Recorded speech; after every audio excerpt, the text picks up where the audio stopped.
promoting businesses and organizations to help them reach their full potential. Lighten the path to the success of your business. Enhancing the lives of our listeners by talking about things that matters most. Helping you to shine your light emotionally, mentally, spiritually, socially, and physically. Spreading positive vibes. You've got it locked and you're listening to Light Vibrations, brought to you by Lyte Communications right here on CBN Radio 90.9 FM. And now your host and our director, Natasha Letza. Hello, you've got it locked and you're listening to Light Vibrations here, chilling with me, Tasha T, aka Roxy. Today on the program, we have with us psychiatrist and project coordinator for mental health, for the Mental Health and Psycho Support Project. Now, today we'll begin a special series of interviews regarding this project, and it is being sponsored by the Ministry of Health, the Pan American Health Organization, and the BVI Health Services Authority. Welcome to the program, Dr. Samuel. Thank you for having me. Oh, the pleasure is mine. The pleasure is mine. So today we want to start a series of topics addressing mental health and psychosocial support, talking all about mental well-being and making sure everybody's mentally balanced. So we want to kickstart this interview by talking a bit about the project. How did this project come about and when did it start? The Mental Health and Psychosocial Support Project came about as a result of the hurricanes that we had in 2017. So after Hurricanes Irma and Maria, we all know the devastation that took place. And one of the areas that we asked for assistance with was the ability for us to be able to respond to individuals' psychological needs that may have resulted out of that particular disaster. So as a result of that, the BVI government, together with the Pan American Health Organization, put together this project. It is funded as a part of loan support from CDB to the overall disaster response. And the project essentially aims to increase the capacity on the ground of persons to be able to respond in a healthy way to trauma that may result from being involved in a disaster. So if we recall in 2017 what it was like after the hurricane, we had extensive damage. The damage was widespread, and the damage affected persons from a physical perspective, but also because of the extent of the damage, and it was an experience that no one in the BVI had been through. Disaster research told us that you could expect that persons would also be having some psychological responses to the disaster. Now, we had never had that type of situation in BVI before, okay? So we did have a plan, we had a plan to respond to a disaster. But think about what happened, right? Everybody on the island was affected by this disaster. So it was not a disaster that was localized, in which case then your local resources, your local professionals could then, manage to respond.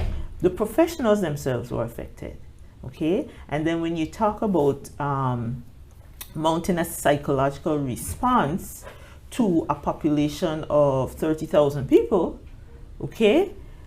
That's how we have to think about why this project came about, okay? Because it really is about extending on the ground in the numbers of individuals who could help other persons who may be affected, okay? Because initial psychological response to any trauma or disaster does not necessarily require a mental health professional. It just requires that you have persons who are trained and understand how persons will respond in those situations, and give them the skills so that they know what to do. Okay? And so the project is not a replacement for anything that we have. It is to increase the capacity of what we have, so that in a situation where, and it will, it served us well, it's been serving us. And of course, we want to remember part of the whole campaign that came out from the government was bouncing back stronger, or bouncing back better, right? So a part of, we cannot just bounce back better in terms of our physical infrastructure. We want people to bounce back better in terms of resilience and their personal psychological abilities to respond if we ever have a disaster on that scale again. Okay, so we will know who are the persons who can help us to reach individuals in communities on the ground. So that's essentially how the project came about. Well, Dr. Samuel, you took me back to a very devastating time, and even as you talk about it, I had a chance to kind of go back and try to visualize what you were talking about. And it is true, resulting from those hurricanes of 2017, I know a lot more people have psychological issues, especially when we're coming around the hurricane season. Any wind blow, a little bit of rainfall, everybody up in arms. Yes. So this project, which was basically tailored to address some of those anxieties and what's not, post the hurricane impact, what are some of, I guess, the trauma, what are some of the things that you were kind of singling out to try to help manage as a part of the project? So the major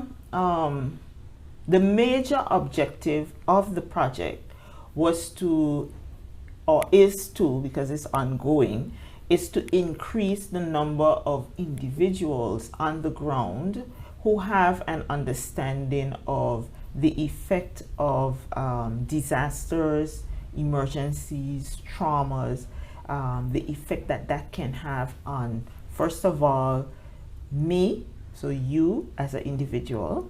Okay, so making persons more aware of what that response could look like, and then making them aware of what to look out for in others that may be in their space, and what they could do to respond. So, typically after disasters or after traumas, you have a range of responses depending on where individuals are at. But you definitely have, like an acute stress response that can look like, individuals feeling numb, feeling disoriented. And we saw that after the hurricanes. Persons were just almost lost, like you could see on persons' faces, that they had come out of a situation that was frightening. Okay, lots of persons had, near-death experiences.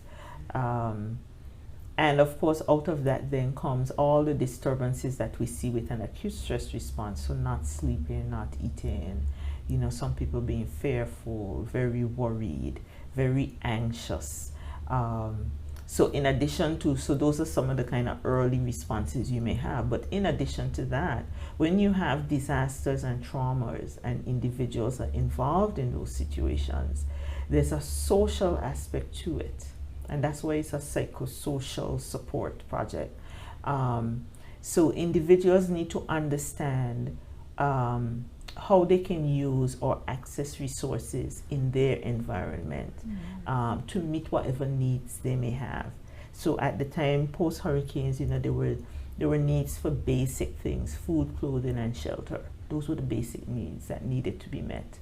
So persons who were affected needed to understand how to access those resources, right?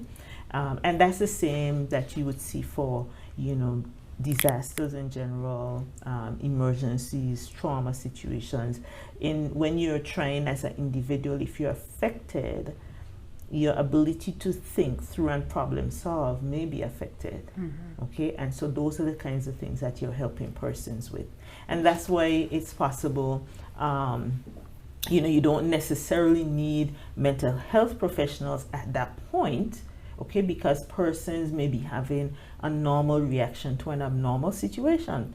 And what you want to do is just help them through that process and help them to normalize their response and understand that what they're feeling, thinking, and the way they're behaving may be normal within that situation, okay? And, lay persons who are trained can help in those circumstances. The other thing the other reason that this project came about to a large extent too was, one of the things that was happening around that time is, we were reaching out for help, so there was lots of external help being given to BVI. And one of the areas we requested for help in was in the whole psychological response. And, there were a number of challenges in terms of being able to get a team here to assist, the persons on the ground who were trying to respond at the time. And so, in reviewing the whole situation, there was a recognition that, okay, we have to train up our own people, build the capacity on the ground so that at least in the initial periods, you have people on the ground that you can use. But how difficult was that when the persons that you were trying to train were persons also affected and might have needed that psychosocial support as well? Right. So one of the things that came out of the trainings that we did, persons who were involved in the trainings were very grateful because they themselves got to a place where they could understand why they may have been responding at the time in the situation that they were in. Okay, so in the event that you have a situation like that, persons, the advice of course is to make sure that you look after yourself first, right? So similar to how when you hear when you get the warning in the airplane, if you can remember what it was like then to fly in an airplane, if something happens, put on your mask first and then attend to others around you. So that's what we teach people. You have to look after yourself first, and that's a part of what's built into this project. So the persons who were trained receive training in personal resilience. What does that stress response look like? How can you identify it in yourself? Okay, because in the event that we have a disaster, the first thing is make sure that you are okay.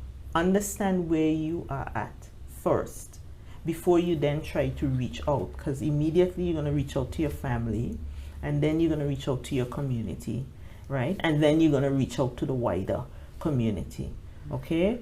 But in order to do that, you have to understand what that response looks like and how you manage that response, because there are ways to manage what you're feeling and what you may be thinking after having an experience like that. Definitely. And you mentioned that this is a continuing program. Tell us, based on what you've done so far, what does your reserve list look like? How many people have you trained? How many people stand ready now to assist? And what can we expect from this program moving forward? Okay, so the program essentially took off eventually in April 2018. And initially was for a period to go through to September, October 2019. Okay, so that was the initial length of the project. And within the project, what we have was a number of trainings. So there's training to increase individuals' ability to manage their own personal responses, and so increasing an individual's personal resilience, that's what we call it. So stress management, personal resilience, and how you do that. So that was our psychological first aid and stress management workshops, resilience workshops. So we had, and all of the workshops take place in two parts because the workshops teach skills. So in order to teach skills, you had the initial workshop, teach you the skills, give you the information. Then you had stuff that you had to do, and then there was a follow-up workshop basically to reinforce those skills. So The first of those two workshops took place in February, so February 2019, and then the follow-up was in September 2019. So we had, and it is the same group, so we trained a total of 51 persons, and then an additional 23 persons came back for the follow-up, and then we had a session in VG, which got curtailed because we came under hurricane threat. I don't remember which storm it was while we were doing that training in VG, but at that training we had 32 persons. So for all intents and purposes, you have about 83 persons out there who have this information. And the persons were chosen from community groups, workplaces, church groups, and other agencies, because the idea is you want to have in agencies, workplaces, because this is where we go back to work, right? We go to different agencies and we work or we interact. We go to church, right? So what the idea is that you would have persons in all of these spaces where people are that could help to bring a response in all of those spaces, okay, over time. So that was the first workshop. The second training that we did, so in addition to training lay people to respond at the community level, we started looking at professionals. So if we have any kind of psychological effects from disasters or traumas, where are we most likely to present if we're having issues? And we're most likely to present to our family practitioners or GPs, our clinics, okay? So that is where, because a lot of how this shows up in terms of physical symptoms and what people complain of is very physical, right? So they're not, they may not the stress reaction may not necessarily show up in, okay, I'm feeling anxious and stressed. It may show up as, okay, I'm having headaches often, or I'm having palpitations all the time, right? So what we wanted to do is make sure that family practitioners, the people at that front end, would be able to recognize that, okay, this may be actually a stress response to them having been involved in a disaster. Okay, so for that training, we trained 22 persons. So that included counselors, guidance counselors. It included, again, people in the communities. These were more professional persons, some pastors, and of course mental health, persons in the healthcare field across the board. So 22 persons received that training. And that took part in, well, we had the first part. The second part got curtailed because of COVID, right? And then we have some training of trainers on the ground that could help to continue the work with the professionals in terms of identification of persons who may be having challenges. Now, if you're just tuning in, you've got it locked in, you're listening to CBN 90.9 FM here, listening to Light Vibrations. Our guest today is Dr. June Samuel, psychiatrist and the project coordinator for the Mental Health Psychosupport Project, which is sponsored by the Ministry of Health, the Pan American Health Organization, and the BVI Health Services Authority. I'm glad, Dr. Samuel, that you mentioned COVID. And you went at great lengths and you spoke about, the range of persons and, the quality of training they received. And COVID, made a big impact on us, not only economically, but it basically single-handedly changed our way of life. Hopefully not forever, but we're still undergoing the effects of that. And we're talking about resilience, we're talking about mental well-being. We had these lockdowns, we had all sorts of things that could very well fit into what we're talking about here with, mental balance and well-being. How did COVID affect the project, and were some of those resources deployed during the time of the pandemic to assist persons who were going through this mental imbalance as a result? Okay. So COVID, today's a year. Wow. March the 11th is a year of this pandemic. COVID came right in the middle of the project because the project was scheduled to have ended September 2019, and then we had some additional trainings that were going to be happening last year as follow-ups, and those, because of COVID, those had to be curtailed. By September 2019, we recognized that we needed, one, persons were really interested in having some follow-up kinds of activities, and two, we felt that we needed some additional time to be able to address other aspects of the project, because there are two other arms to the project that I'm not really responsible for too much, but one arm is the community resilience, which is looking at the same training we're doing with individuals.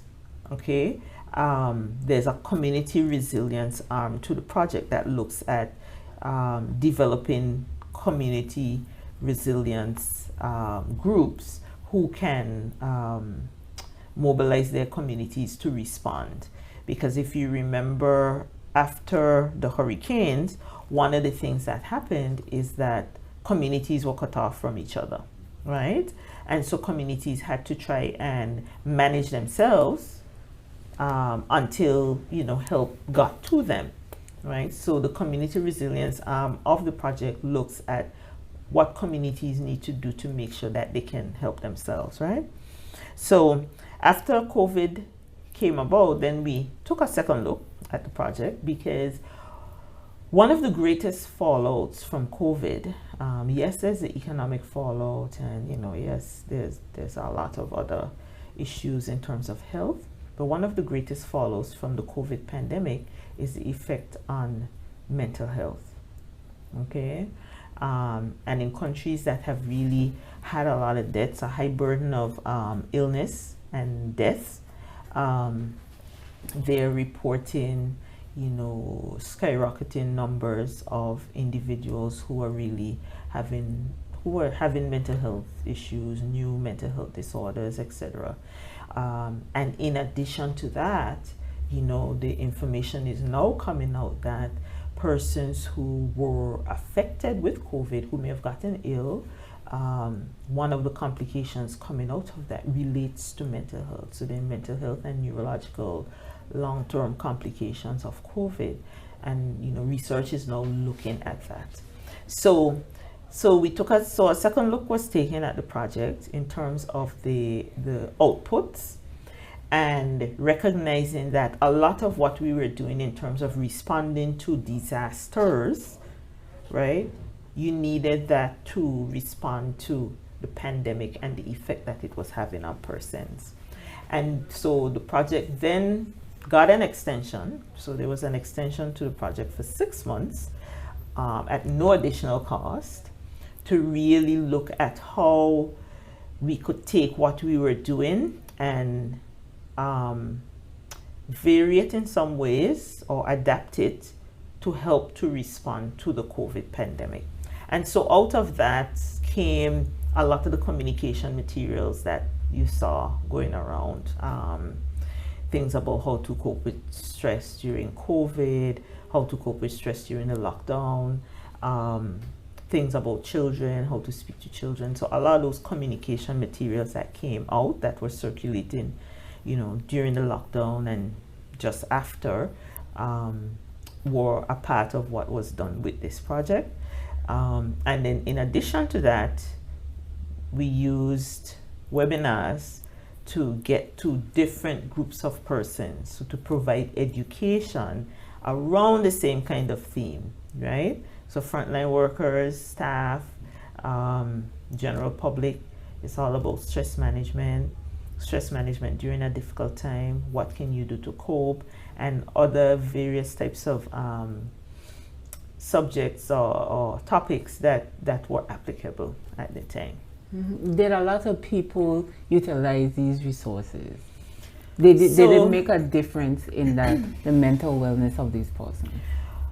So, I mean, it's in terms of data and feedback, I guess that's hard to judge, because one of the things that we have right now is a survey asking persons to give some feedback. So it's hard to say how many people were reached, but the webinars, based on the webinars, we had good attendance at the webinars, between 30 and 50 persons at a time. We had webinars for healthcare staff, because of course healthcare staff were on the front line a lot of the time for COVID. So there were webinars that targeted them, and the attendance from the staff was really good for all of the sessions that they had. For the public sessions, we had like about 30, 40, 50 persons in one instance. But the good thing about all of that is, which people will be seeing more of, is that all of these webinars are out there on the PAHO website. There's a PAHO BVI MHP SS website that's out there, and you can actually access the information. So it's still out there. You can still go and listen to it. Workplaces can use it if they want to use it for teaching. So the information is still out there, because this information is information you need all the time, and you will need every year for the hurricane season. Trust me. Definitely. Okay, and if we had any disasters, so you could use the information all the time, and that's really the objective of the project, because that was one of the gaps that came up after the hurricanes. We didn't have materials that we could quickly put out there to give people information, and that's one of the outputs of the project. Wow. Dr. Samuel, I can't believe that our half hour is just about spent. We got a couple more minutes. Okay. I won't even hit these questions yet, but I want us to kind of go through for me quickly some of the topics that we'll be covering. You said that this project is ongoing. What can we expect from this project moving forward? So the project is now slated to run through June 2021. And the major things we're focusing on at this point are getting some our education materials out, so the public can look out for that. And when that information comes out, it'll be information that you can use all the time, you can use over and over. With it will come a listing of resources where you can find support if you need support, okay, because that's important. The other thing we're working on, we're doing some follow-up with the persons who were trained, and we're looking to see how we can put a structure in place. In other places, there's a whole structure around MHPSS, because it's a national response that you're trying to put in place. So we're looking at what structure would best suit us here in the BVI that would allow us to utilize all these persons who have been trained, and how we can provide follow-up support for them, so that we always have individuals on the ground that can help our local mental health professionals with responding to needs in the communities at the grassroots level, because that's where you need the response in the event of a disaster, right? So that work is going to be happening over these next few months. In addition to that, there are going to be more webinars that are going to be done. We just completed one 2 weeks ago. And in the webinars, we're going to be looking at psychological first aid. We're going to be looking at emotional intelligence. People should look out for that one, because that one is quite interesting. We're going to be looking at working from home and how you manage that stress. We're going to be looking at the hurricane season. Hurricane season is upon us, so preparing for that, disaster preparedness for the hurricane season. I think those are the main ones we're going to do. And then of course we're going to have our PSAs and more interviews, and during the interviews we're going to try to talk about different topics so that persons can have the information. So we want the community in general to be conversant about mental health. Mental health is is a part of our health. So mental well-being is key to being resilient. Okay, when we face any kind of incidents or untoward events in our lives, if we have good mental health, then it helps us in being resilient. And if we know what we need to do to help us to remain in good mental health and well-being, then it means that anything that happens to us personally in our community, we will be able to better respond. Definitely. It was such a pleasure having you on the program today, Dr. Samuel, as we kick-started our informational campaign regarding mental health and psychosocial support. Once again, this is a project that is being sponsored by the Ministry of Health and Social Development, the Pan American Health Organization, and the BVI Health Services Authority. So join us next week when Dr. Samuel will return, and we're going to be talking about resilience. And these are things that you could use, like she said, across your life, on the job, instill in your kids, because at the end of the day, we all want us to be mentally balanced as a community. So once again, thank you for tuning in, and join us this time next week when Dr. Samuel returns. Thank you for tuning in to Light Vibration, and don't forget to tune in this time next week as we continue to bring you life-changing information. Until next time, shine your light.